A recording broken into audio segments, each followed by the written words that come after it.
Alright, welcome back everyone dito sa latest episode ng Deep Dive, the FYI series. Pag-usapan naman natin yung ating minamahal na Vice Presidente. Ang dami naman pakulo, no, yung mga developments on ICC expected in the coming days. At of course, start muna tayo dito sa issue ng impeachment. Sir Ronald Llamas, habang wala yung legal luminary, punta naman tayo sa politically correct. Illegal, politically correct luminary. Sir Ronald, as we were speaking, siguro nakikinig ka ng Facebook sa atin na lumitaw itong submission ni Congressman Joel Chua, no? Na may kinalaman doon sa Ombudsman Office base dito sa mga allegations of abuse of power by the Vice President. So sumita ng counter affidavit lang si Sara Zimmerman Duterte. Kailan lang. Sir Ronald, what is your read of this whole Ombudsman 11th hour sabotage plan conspiracy theory? Well, I doubt kung bahagi ng conspiracy si Congressman Chua diyan sa lumalabas na chismis na yan. Absolutely, yeah. Dahil perhaps ang problema ni Congressman Chua ay sincero siya at ang tingin niya sa ombudsman ay isang objective body. No? Baka nakalimutan niya na ito ay appointee ni Digong at ito yung nagsabi dati to defend the Vice President dito sa controversy sa confidential fund. Ang sabi niya, kanyang confidential no? Ombudsman na may sabi nun. To protect yung mga banat sa Vice President tungkol sa paggastos ng confidential fund na ang mga pangalan ay Piatos, Nova, Tempura, no, etc. Sabi Kasim. niya, oo. Kaya yun siguro, no? At ikalawa ay pa-retire na si Ombudsman sa August. Kaya pwede niyang madaliin. Pwede. Hindi ko naman sinabing gagawin niya. Pwede niyang madaliin itong kasong ito para meron naman siyang regalo dun sa mga nag-appoint sa kanya, no? Or pwede rin niyang upuan para walang mangyari dito sa kasong ito. Dahil maghintay na lang siya ng 2 buwan, ay nag-retire na siya. So less controversy dahil baka pagtapos na yung kanyang pagiging ombudsman, ay may mga gumanti sa kanya. Baka may mga tumugis sa kanya. So baka gusto rin niya na tahimik ng to go out into the sunset. No? Na wala siya masyadong kaaway. Dahil ngayon, marami siyang kaaway. At sa kanyang retirement ba ay magdadagdag pa siya ng mga kaaway. No? Kaya yun yung mga options niya. Pwedeng bilisan niya na medyo unprecedented dahil matagal yung kasuhan sa ombudsman. Kaya kitang-kita kung mamadaliin niya ito in favor of Sara ay masyado namang obvious. I mean, if this is the pusit game strategy of Sara, I mean, would Sara lean on Martires assuming there's some sort of strings to pull, considering na dun sa Senado, things are not that bad for Sara, right? There's still that plan to basically nip it in the bud as far as the trial is concerned. Medyo maraming mangyayari in the next few days. Few days, exactly. Sa Sunday ay nagpapatawag si Senate President Cheese ng unprecedented Sunday meeting. Another unprecedented, ng Senado para desisyonan kung pwedeng i-dismiss itong impeachment by case by a vote. Simple majority vote, no? Hindi ko alam kung sangsako ng gawgaw niya pinulot no? yung kanyang plano na yan. At pwede rin na bilisan ng ombudsman itong kaso na ito at gawin ni Sara na parang pang-complement dun sa possible dismissal ng kanyang kaso. Na sabihin niya, tingnan nyo, mismo ombudsman ang ginawa ay walang basihan yung kaso laban sa akin. No? So, pwede niyang ganunin Pwede niyang gamitin pareho. O, hindi lang Senado, pati ombudsman. So, yung narrative niya ay two institutions. malinis siya. No? Malinis siya. At kayo lamang ang marumi. No? Ikaw, Mark, parang nagko-compete ngayon yung spokesman ng Senate trial body with Cheese. Parang sino mas cheese sa kanilang dalawa? Kasi kina-accuse sila na parang abogado kayo kay Sara Duterte, di ba? Sino ba tong spokesman nila? Sino ba to? Journalist ba to? PR guy ba to? Itong attorney, ano pa kalan? Tongol. Hindi Tongol. hindi si Batorni, ha? Dati yata model yan Little totoo. Supra? Model, Supra din. Model yan dati. Model. Parang Abogado, cheese! oo. That's what I'm saying! Parang cheese din! Hindi, si Cheese, model ng kilay eh. Ito talagang Ito model. natural yung- Ito talagang model to. No? Model talaga si... Oo, pero Check ko nga. nanotice ko nung isang araw, binabackpedal niya yung remand. Yun, yan ang sabi ko eh. Ang tawag na niya, referred. No? Parang referred na, hindi na Nag-thesaurus na naman sila. Oo, so... Pati ako, nalilito na eh. Yun nga, parang mas nalito pa ako ngayon kaysa 2 weeks ago nung nalito. Parang I'm getting more lito at a lower level. Hindi, maganda yan because confusion is the beginning of wisdom eh. Hindi, but Sabi ni... Socrates to eh. Para ba si Socrates na babatrip kay Cheese ng Oo, tatak? nakasimangot na eh. Kasi parang, Sir Ronald, they say wisdom is when you're confused at the higher level. Now we're even more confused at the lower level. Kasi itong model na attorney model. Hindi lang si Batorni, may model ka pa. No, honestly, Mark, from a legal luminary, kasi parating legal luminary at yung illegal luminary natin. Now, Mark, what the heck is going on? What is your read? Nalilito na din ako eh. At the lower level. Oo, nagsasagutan yung mga merong spokesperson ng Congress, tapos iba pa yung spokesperson ng impeachment. Senate. Tapos Topacio maging spokesperson ng PDP laban. hanap buhay. Ibang usapin yung sumasayad ka na eh. Ibang usapin yung naguhukay ka pa para mas sumayad pa. Di ba? Iba yun eh, no? Bakit hindi na lang gawin kaya pagsamahin yung dalawang spokesperson sa isang pagdebatihin sa isang show para magkakitaan na. Kasi, Vice Ganda show yata. Pwede. Pwede, di ba? Pwede. Pero hinamon ko dati si Harry Roque yan eh. Pero matras eh. Medyo pugante kasi si Ronald. Hindi na Para matapang siya. Nandito pa siya. Bully daw ako. Me? Kasi ikaw may bullet Parang matapang to si attorney, si Bukoy eh. Parang si Bukoy kasi yun eh. Parang pasaway eh, no? Pasaway. Litigator na veteran yun. Big time yun. Hindi siya model. Baka KFC, pwede. KFC Philippines. Siyempre, di pa matalo doon. Si Hidarian, pwede model to. Model. Parang magkaalaman na sila parang magdebate na sila harapan kasi sinasabi ng isa at sinasabi ng kabila. Pero ano bang posibleng mangyari talaga? Posible ba talagang ma-dismiss na as soon as... Hindi, yun ang sinabi ni Senate President Cheese. Maliban sa very suspicious, nagtapos kayo ng session nung June 11, tapos ngayon magpapatawag ka ng June 29, yung last day ng 19th Congress. Yung 11, last day ng session ng Senate. Ngayon ay last day mo as senator. Nagpatawag ka para habulin yung possibility ng dismissal na wala sa konstitusyon, wala sa Senate rules, at na-preempt na dahil sabi mo, ipapasa na sa 20th Congress. So, ano mangyayari sa 29? No? Anong mangyayari sa 29? Unless bahagi yan ng conspiracy na nagsimula sa Fort Worth, pumunta sa June 2 cancellation, naging June 11, at kung hindi kayo napilit ng minority na mag-convene, hindi pa kayo magko-convene, tapos meron pang nangyaring remand, malinaw na conspiracy yan. Kung kakatayin nyo sa June 29 at sasabihin mo na posible namin i-dismiss ang impeachment, anong posible? Sa ating konstitusyon, imposible dapat yon. Yung sinasabi mo na all-powerful ang Senado, ano kayo, diktador?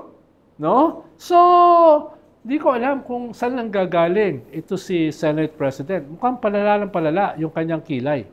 No? Pero yung hiningi nila sa Kongreso, na-submit na Kongreso, di ba? Noong isang araw. Tama well, sabi nga ni Chief Justice, dating Supreme Court Chief Justice Puno, hindi kinakailangan sagutin yan eh. May president na dyan eh.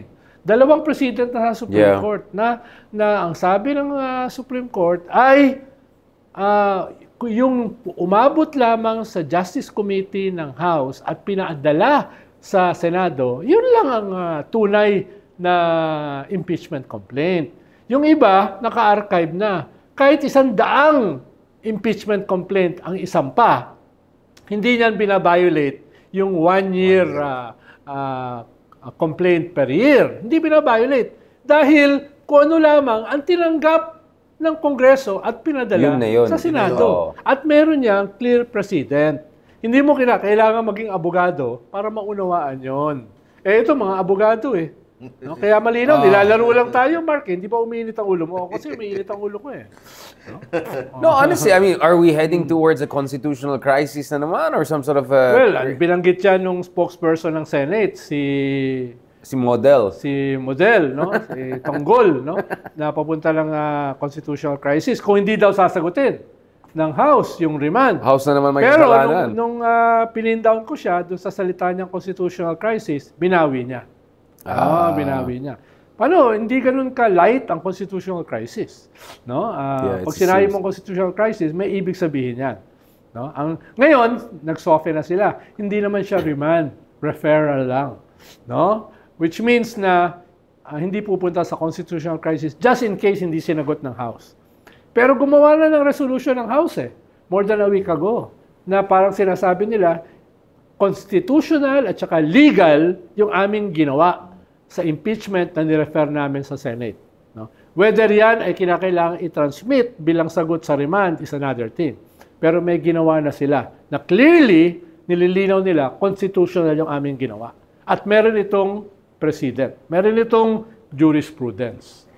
Pero Mark, since models of Manila, hindi ba dahil dito sa model attorney na yan, parang biglang hindi na si Cheese yung binabash masyado online? Di ba parang wala na yung mga cheese bashing Meron pa rin. Meron pa rin. Pero not as much.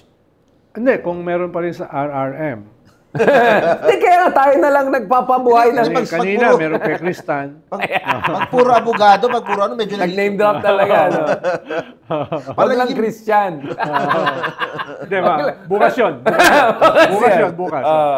Nagiging boring na kasi puro legal terms, puro legal So parang yung tao parang nawawalan din ng nawawalan din ng gana. Naumay na, no? Depende nga kung ano mangyayari sa 29 kasi sa 29 kahit anong spokesperson yan, kahit anong sa'yo pa rin babagsak yung yung sisi ng tao. Tingnan natin kung anong. Pero lahat ba mag-a-attend? Ewan ko. Kailangan nila ng quorum. No? Kailangan nila ng quorum. So, what can we do to make sure walang quorum? Ano yung mga extraordinary measures? Like, yung iba, pwede sila hindi magpakita, di ba? Sila Risa, Hindi kasi ako terrorist. No, sir, I was talking about, baka naman, sir, there's less violent, more friendly ways. Ang problema kasi, pag hindi ka dumalo, hindi na counted yung vote, parang gano'n. You're just taken out. Wala kang boto. Tapos, liliit yung requirement. For simple majority. Simple majority. Right. So, siyempre, pwede mo rin sabihin, I don't want to have anything to do with that circus. Pwede mo sabihin na yun. Right. Pero that circus will still decide. Kahit unconstitutional yung kanilang decision. So, magiging labanan niya lang narrative. Sabihin ng mga dumalo, hindi ka dumalo No, hindi ka dumalo. Tapos ngayon, mag-iingay ka, babanat ka, di ba? Katulad ng sinasabi ni Cheese. Yung forthwith, hindi natuloy dahil may recess, wala namang nag-question na senador na, kahit recess, mag-convene kami. So, yun ang sinasabi ngayon ni Cheese. So, ngayon, sasabihin din niya, hindi ka dumalo ngayon, babanat ka. So, kanyan, two-edged yan. Will this go with the line nung nagpa-remand ng mga senators? Ganun pa rin kaya yung linya? Hindi, ito, lalampas na turon Dahil ito, dismissal na kung sakali. Ngayon, Grabe ang ruta na, niyan, Supreme Court. Pero ang Supreme Court, very hesitant na makialam sa impeachment. Dahil impeachable persons din sila. No? Pero wala na silang choice. Justiciable na yan yung issue na yan. Ibig sabihin, pwede issue na yan ng pumasok ng Constitution. Supreme Kailangan Court, nila pumasok. Whether mabilis o mabagal is another thing. No? Yan yung mangyayari dyan. Pero dyan ang possibility ng constitutional crisis. Dahil walang basihan sa Constitution. Walang basihan sa Senate rules. To dismiss, lalo na simple majority ng quorum, no? Isusumpa yung mga boboto dyan. But what could be driving Cheese? Kasi for Cheese, the ideal situation is neither The Senate presidency. No, but why would he do that? Why would Cheese do that? Because he wants to secure the votes of the at least six pro-Duterte senators. To stay in power. To stay in power. At saka, At syempre, what cost? yung backer ng six na yon, yung isang powerful religious group, ay kakailanganin niya going into 2028 kung meron siyang plano. So wala siyang pakialam sa CBCP. Wala siyang pakialam sa evangelicals. Wala siyang pakialam sa National Council of Churches of the Philippines. Wala siyang pakialam dyan sa SEAP. Wala siyang pakialam sa mga civil society, no, dyan sa mga or even pinklawan. media, Ang pakialam niya, ito. Ito kasi yung boto na kailangan niya to secure the Senate presidency and beyond. No? So may Kaya group talaga sa kanya. kanyan. Merong clear political calculation diyan, no? That's Kaya a big gamble. I mean, like, he's going all in dun sa isang camp. tama. At the cost of potentially long-term alienation and getting basically Tama. stigmatized. Hindi naman, ang mga senador naman are not known for intelligence. Well, that's my point. It's not actually very intelligent. I mean, given a Machiavellian calculus, but it's like it's not even like cheese level of intelligent, I would say. Medyo Hindi yan nag-deteriorate. win-win. Yeah. It could even be a lose-lose. Yeah. Yun nga eh. Kasi the best thing for him is just to make everyone happy and just kick the can down the road and then kita. Which brings me to Tito Soto, right? In the previous episode, puro tayong Vico Soto. Now let's talk about Tito. Tito Soto has been pretty much like in your face. Let me take over na. This is a total mess. Saka banat siya. Yeah, exactly. Impeachment was bushwhack. Diba? Yeah. Yung mga Mga terminologies I will na eh. give order and stability to the Exactly. next Senate. So parang siya yung nagiging kumpa ngayon, simbolo ng modernity. And institutional integrity. Diba? Yeah. No, but in fairness to, we're not, I mean, not a fan of Tito Soto, but he protected the institution during the Trillanes episode. Sonny will always emphasize that na he was very clear na hindi natin hayaan na bubulin lang ng Senado. Although, of course, we can talk about what happened before with Leila de Lima, with all of the things that went wrong. But I don't know, like, you think Tito Soto has a good chance of, because given the 6-vote grip that... Uphill. Yun na, medyo tricky rin eh, yeah. Meron ka more than six at least na pro-Duterte senators. Tapos meron kang sariling mga kakampi ni Cheese dahil incumbent siya. Ibig sabihin, pag incumbent Senate President ka, yung mga chairmanship ng committees, yung mga budget dyan, yung mga iba-iba pang mga pondo, sa GAA, ay at your disposal. Yeah. So, ibig sabihin, meron din siyang more than 6 na alaga na solido para sa kanya. So, more or less, masesecure niya yung Senate presidency. Unless, may mga ibang factors at play. Like Such popular as, opinion, like pressure from Malacanang. No? Right.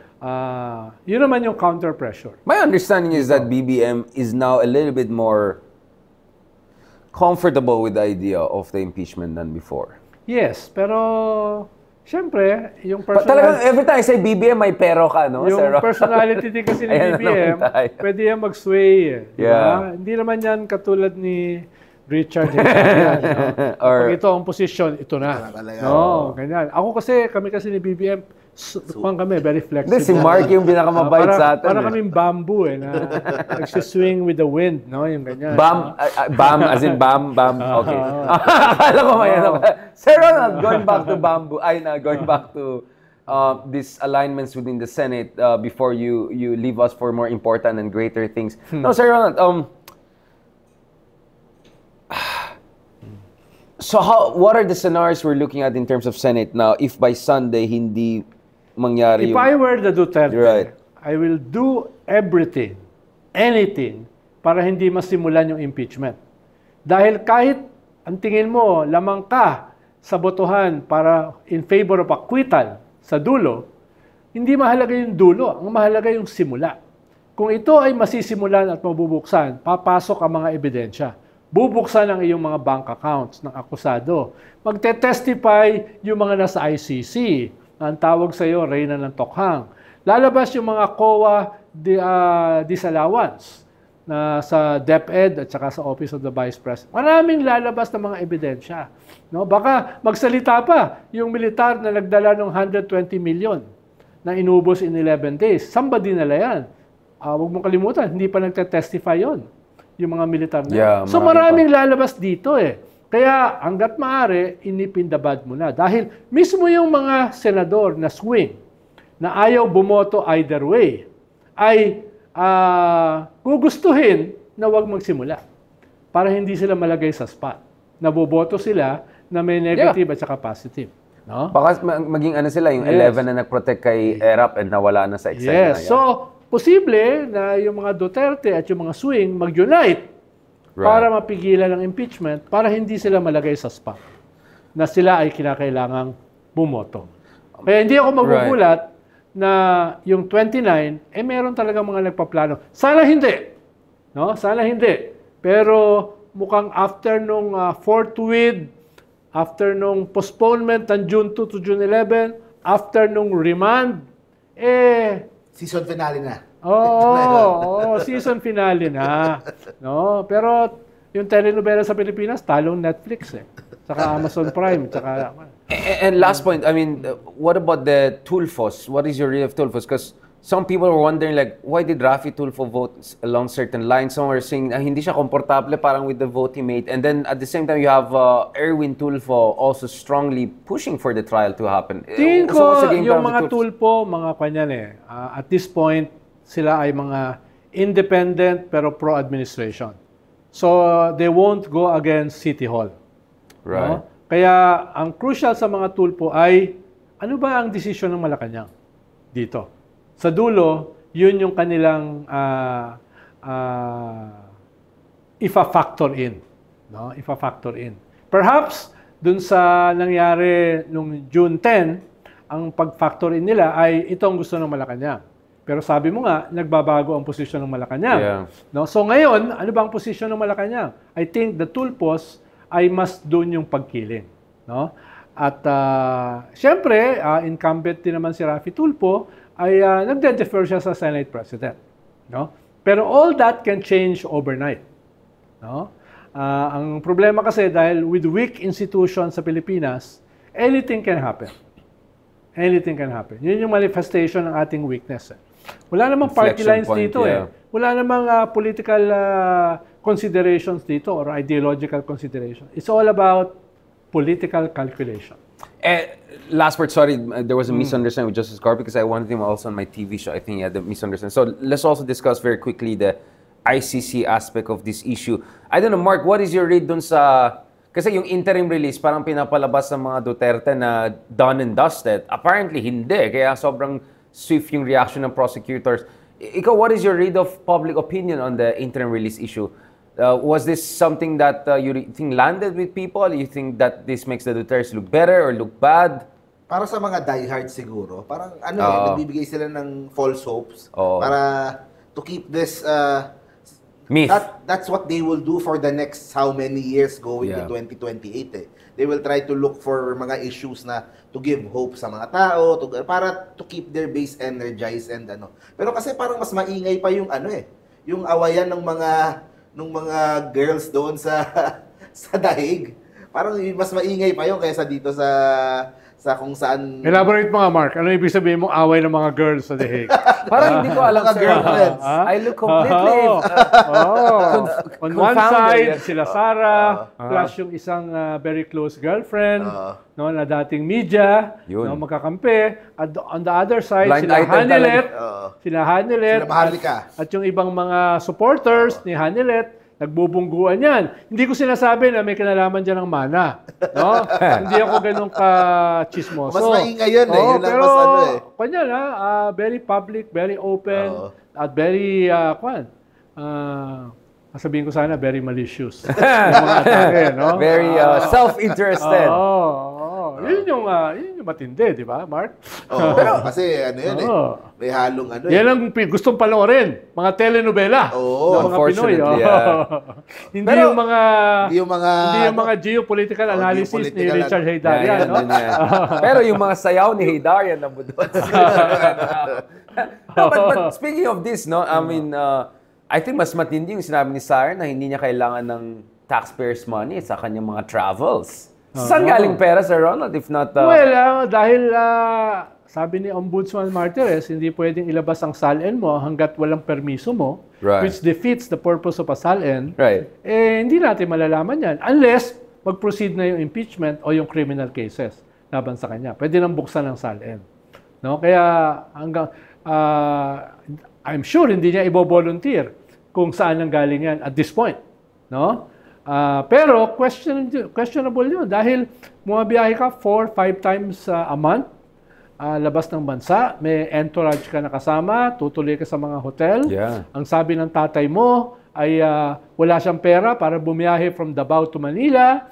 Tapos nag-file for indigency sa International Criminal Court. Kaya tumutulong ang ICC ng 40,000 euro a month para sa iyo. Tapos ngayon ay bumiyahe ka all over the place. Hindi mo naman pwede sabihin na yan ay galing sa isang kaibigan or pribadong individual. Bawal yun. Bawal yun. Super PACs ba yan? Parang super PACs. Under the Republic Act 6713, bawal yun. Kaya, saan yung galing? Sa iyong sarili? Well, kung consistent naman sa salin mo, walang problema. Pero kung wala sa salin mo yan, kanyan, another RA 6713 violation yan. No? Code of Ethics. Can the next ombudsman do something about it after July? Of course. Of course. Pwede yung salin, pwede na niyang mas ano. Oo, pwedeng baguhin. Pwedeng baguhin ng ombudsman yung rules na yon. Natingin ko, dapat lang baguhin. No? Dapat lang baguhin. Si Remulla daw could potentially be the next ombudsman? I mean, what are we hearing so far in terms of ombudsman position? Well, posible. It's a 7-year term. Yeah. No? 7-year term yan. Pero marami pang gawain ang DOJ at this point. Yeah. Kakasabi lang niya nitong past 2 days that they will start coordinating with the ICC. Yeah, for the witnesses. At tutulungan nila yung mga ICC sa witness protection at the least. Yeah. Possible ay even financial support. No? So, kung ganyan yung iyong Secretary of Justice, marami yan trabaho. No? At itong ombudsman kasi in just 2 months. Pero at the same time, kukuha ng ombudsman ang mga Marcoses na totally loyal sa kanila. Meaning not go after their own... Wala akong sinasabing ganun, no? Pero in the real world... Wala tayong sinasabi. No? Yeah. Oh, well, theoretically, ang i-appoint ng ombudsman, yung very objective, beautiful, and objective, no? But in the real world, it's about loyalty, no? May mga lumilitaw ba na pangalan, Sir Ronald? Well, dati lumalabas yung pangalan ni Laila de Lima, pero almost impossible yun. Wala na. Yan, no? Sa Congress na. Hindi ko alam. Hindi ko alam kung sino yung loyal sa kanila. Ang problema kasi ng Marcoses, matagal silang nawala, yung mga loyal sa Marcoses ay sa iba. Ay either patay na o sobrang tanda na at ang natitira na lamang ay si Gadon. In fairness kay Gadon, for loyalty, no? I'll give that to Gadon. No? Pero kung ikaw ba, Presidente, nalagay mo ba yung as ombudsman? Well, he endorsed BAM, right? Si Gadon and Kiko. So maybe he's evolving and improving and all of that. Pero nakadagdag ba siya o nakabawas? Baka naman, nakadagdag din. May mga solid north na bumoto rin kay Kiko. I'm not too sure. and how do you see Amy Marcos and all also positioning here? I mean, I see clearly si Amy Marcos, Duterte na yan. No? Duterte do you think she'll run for president kung wala si Sara sa eksena? Posible. Or sabi nga ni Robin Hood Padilla, pwede siyang vice ni Sara. But if Sara is not in the mix, diba? Tatakbo siyang presidente? Well, ayoko nang pumusta dahil natalo ako sa pustahan. Sir Ronald, actually, pero muntik na. Muntik na, number 12. No? Number 12, ba? At natalo pa si Ben Tulfo, yung ating... Muntik na rin. No? But sir, I think I blame you, Sir Ronald, kasi ikaw, okay na sana eh. I think si Gadon was more helpful to Kiko Bam than you were helpful to, not winning that position. So, Sir Ronald, ikaw may kasalanan sa issue na yan. Hindi, yung gobyerno kasi, hindi inayos yung kanilang kampanya. No? Kung inayos nila yan, bisa mo na wala yung machinery sa eleksyon, na ikaw ay incumbent during the midterm, walang sumusunod sa'yo, walang natatakot sa'yo ng mga LGUs, pwede kang labagin, no? Saan si Toby, by the way? Nasaan si Toby ngayon? Oo, tahimik na. After niya sisihin everybody except himself. Kulang nga lang si BBM na rin. I mean, that just tells you what interesting gallery of characters we have there. At siya na nagpatakbo ng kampanya ng administrasyon na dapat ay very powerful during the midterm. Tapos nung nagkaroon ng epic fail, nagkaroon din ng epic na paninisi sa lahat except himself. Reminds me of certain people, no, Sir Ronald? Anyone but me. Beautiful people, wonderful. Mark, before we let Sir Ronald go, are there other ultimate questions you may have? About sa... Like, should we get ready for the... About the women in The Hague. Andun pa rin yung utak niya. No, so in short, to wrap this up, Sir Ronald, realistically, talo na yung bet mo kay Amy. But now to be on the safe side of things, realistically, basically everyone prepare for a Sara run in 2020? Kasi the other day, she basically said it, na she's gonna run in the sense that ginaganon lang ako kasi alam nila front-runner ako to be the next president. So she's basically saying, yayariin ko kayong lahat and I'm gonna come back. Pupusta ako dyan.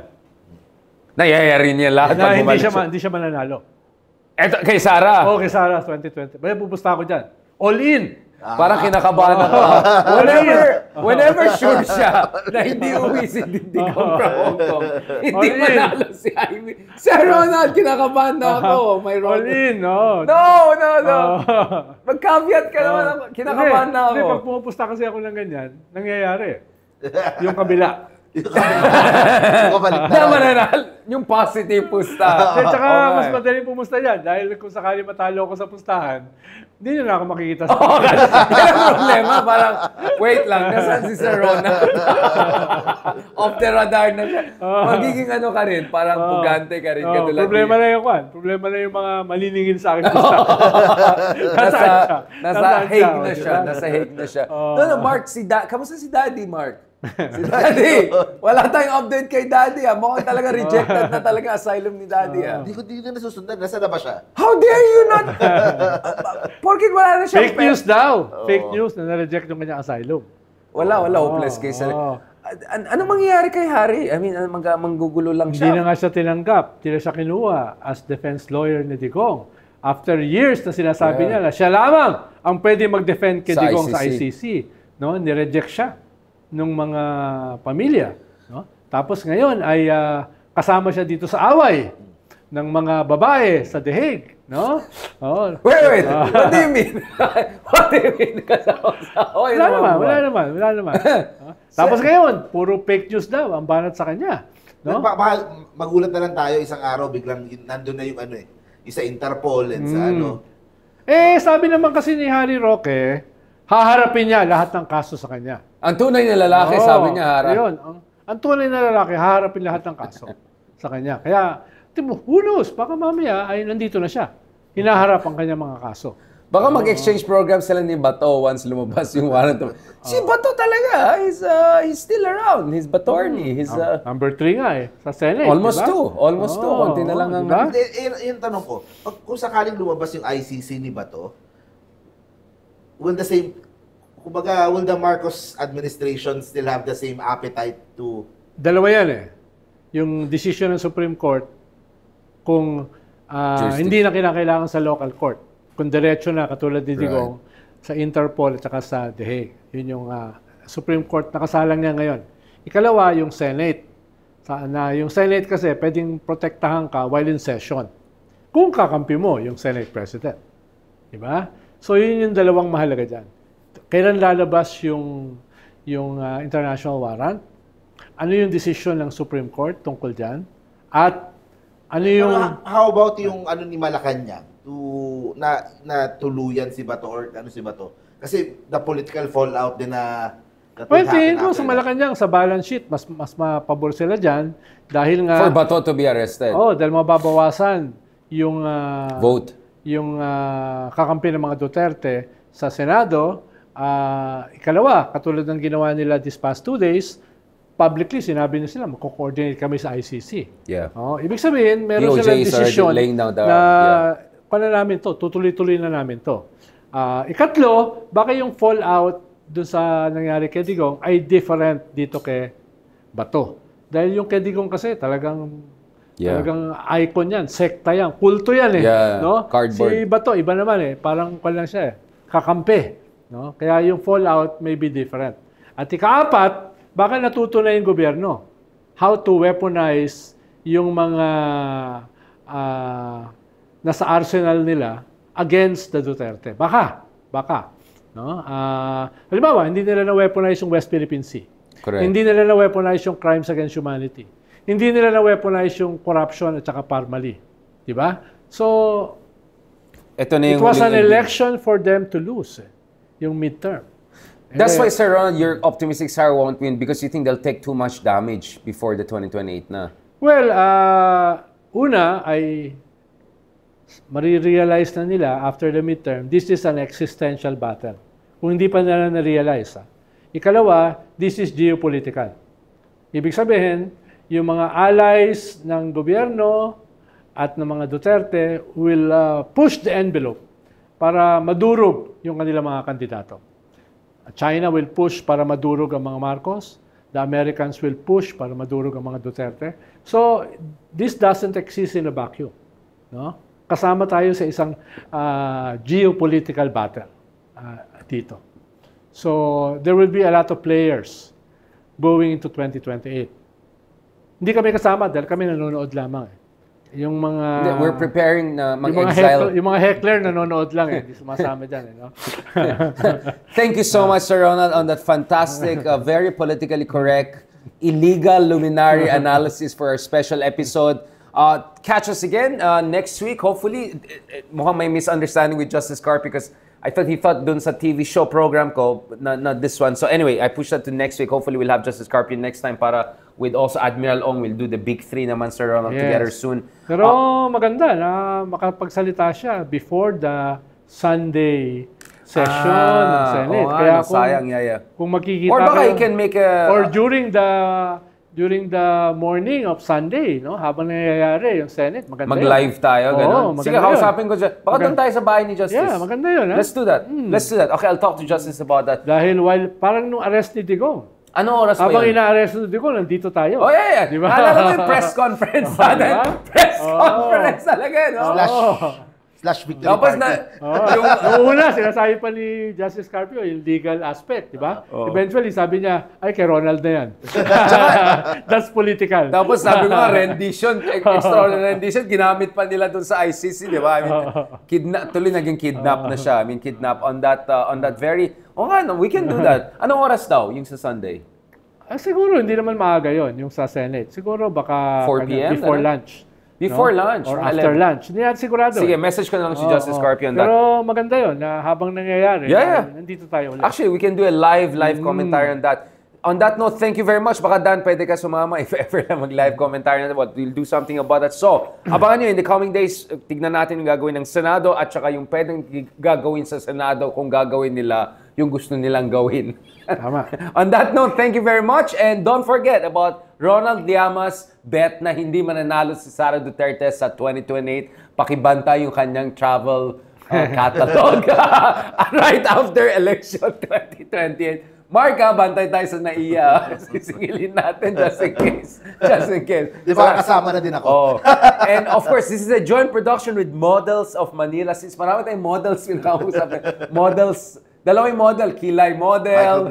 Attorney model. Yan, marami tayong pinakausap. Thank you so much, guys. Maraming salamat and talk to you soon.